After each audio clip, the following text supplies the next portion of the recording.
Students, आइए आज हम न्यू चैप्टर की रिवीजन शुरू करते हैं, that is sociological aspect of physical education. तो first of all first concept आता है what is sociology and from where this word sociology has been derived. ये वर्ड सोशियोलॉजी निकला कहाँ से? तो सोशियोलॉजी वर्ड सोसाइटस से निकला, और सोसाइटस एक ग्रीक वर्ड है जिसका मतलब होता है सोसाइटी। जैसे हम यहाँ इंग्लिश में सोसाइटी बोलते हैं, तो ग्रीक वाले सोसाइटस कहते थे। उसी सोसाइटस से ये वर्ड सोशियोलॉजी निकला है, एंड लॉजी होता है study.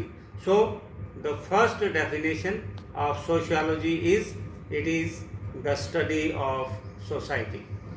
It is the study of society. This also means that sociology is concerned with the study of people or group of people.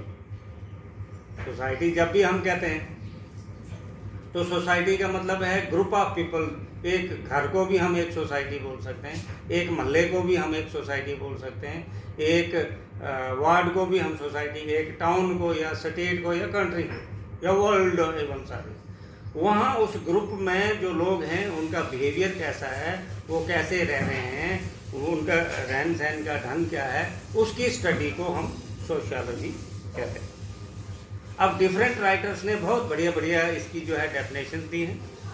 Park and Burgess कहता है it is the science of collective behaviour. पूरे students का behaviour कैसा चल रहा है, पूरे जो है फीमेल वर्ग का बिहेवियर कैसे चल रहा है, पूरे प्लेयर्स का बिहेवियर कैसे चल रहा है, पूरे मेल मेंबर्स का बिहेवियर कैसे चल रहा है।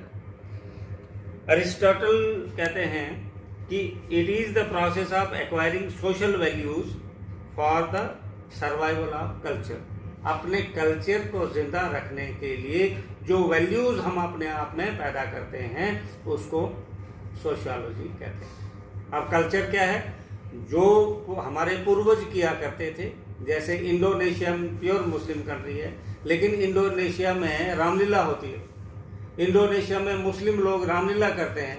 जब उनको पूछा गया तो उन्होंने कहा कि हमारा रिलीजन इस्लाम है, हम इस्लामिक हैं बिल्कुल, लेकिन ये हमारा कल्चर है, हमारे पूर्वज ऐसा किया करते थे, इसलिए वो एज ए कल्चर उस कल्चर को जिंदा रखने के लिए आज भी वो करते हैं। और हमारे जो नोट्स हैं उसके ऊपर महात्मा गांधी के फोटो होते हैं। इंडोनेशिया के जो नोट्स हैं वहाँ पर विष्णु भगवान के फोटो हैं, और वो मुस्लिम कंट्री।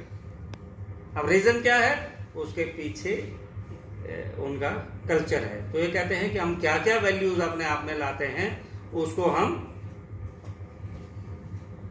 सोशियोलॉजी कहते हैं। उन वैल्यूज के जरिए हम कल्चर को जिंदा रखते हैं।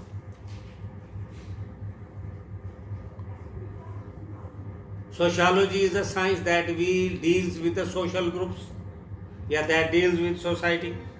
ये सोशल ग्रुप से H.M. जॉनसन ने कहा। इसी तरह डिफरेंट राइटर्स की डिफरेंट डेफिनेशंस।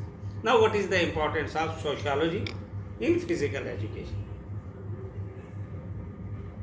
सबसे पहले हमारा आउटलुक ही खराब है। इस वक्त भी, इस हालत में भी, अभी भी मुझे कहना नहीं चाहिए, लेकिन बहुत से पेरेंट्स अपने बच्चों को फ़ोन ही नहीं दे रहे, नहीं मेरा बच्चा खराब हो जाएगा। जबकि आज लेसन्स चल रहे हैं, उसमें आप कब तक उस बच्चे को माना कि मोबाइल फ़ोन में कुछ ऐसी चीज़ें भी हैं जो बच्चों को नहीं देखनी चाहिए। लेकिन आप अगर हम उस बच्चे को बिल्कुल ही बैन लगा लगा के रखेंगे, कभी तो उसने इंडिपेंडेंट कहीं रहना है। हमें बच्चे को ये नहीं सिखाना, हमने उसको सिखाना बेटा ये गलत चीज़ है, ये गलत रास्ता है, ये सही रास्ता है, इधर से जाओगे तो ये मिलेगा, इधर से जाओगे तो ये मिलेगा। उसको चोर नहीं बनाना है, उसको बताना है कि ये चीज़ गलत है, ये चीज़ सही है, दोनों चीज़ें तुम्हारे सामने हैं, लेकिन तुम्हें गलत रास्ता नहीं पकड़ना है, सही रास्ता पकड़ना। तो हमारा आज भी लोगों की सोच जो है वो कहेंगे नहीं जी पढ़ो, खेलना खेलना कुछ नहीं, पढ़ोगे लिखोगे बनोगे नवाब, खेलोगे कूदोगे तो हो जाओगे खराब। ये सोच आज भी हमारी चल, ये सोच नहीं बदल रही है, जिसकी वजह से क्या हो रहा है, हमारे इंडिया में प्रोग्रेस नहीं हो रही है। इतना बड़ा देश और हमारे जब मेडल्स होते हैं ओलंपिक में, हम कीनिया से कहीं दूर पीछे होते हैं, और कीनिया जो देश है वो जम्मू कश्मीर से भी छोटा होगा, लेकिन वो 10-20 मेडल जो है रेस में, खासकर वो लॉन्ग रेसेस में छोड़ते ही नहीं।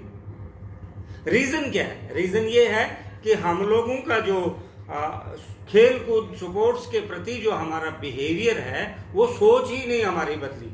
हम हमेशा नेगेटिव सोचते हैं। एक गिलास पानी का है, उसमें आधा पानी भर दो और पूछो, 90% लोग बोलेंगे कि उनको गिलास दिखाओ, वो बोलेंगे आधा गिलास खाली है।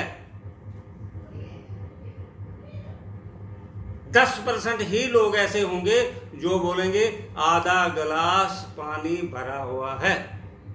दोनों बातें सही है, आधा गिलास खाली भी है और आधा गिलास भरा हुआ भी है।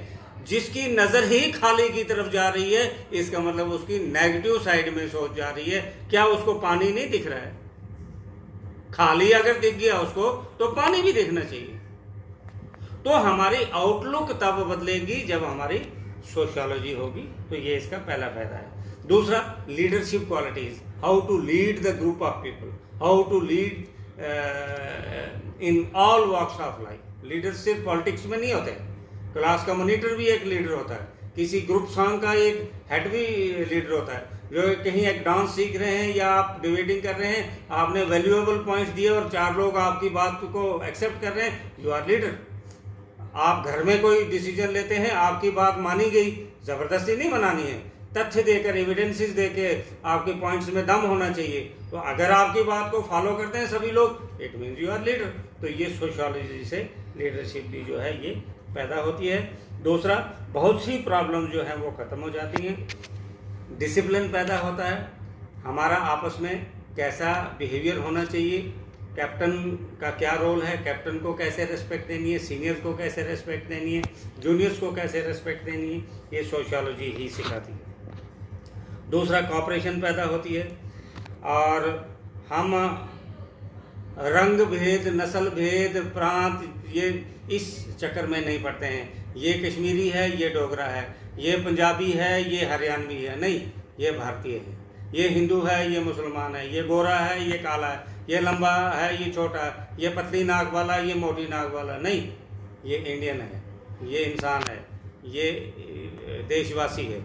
ये जो है सोच सोशियोलॉजी से पैदा होती है। हम में एथिक्स, स्पोर्ट्स के एथिक्स पैदा हो जाते हैं, और हम वक्त के साथ साथ साइंटिफिक वे में किसी चीज़ को लेकर आगे बढ़ते हैं, और हमारी जो ब्लाइंड फेथ है वो ख़त्म हो जाता है, और हमारी जो भी चीज़ हम सीखते हैं वो साइंटिफिक बेस्ड बनती है, ब्लाइंड फेथ नहीं बनती है कि आंखें बंद करके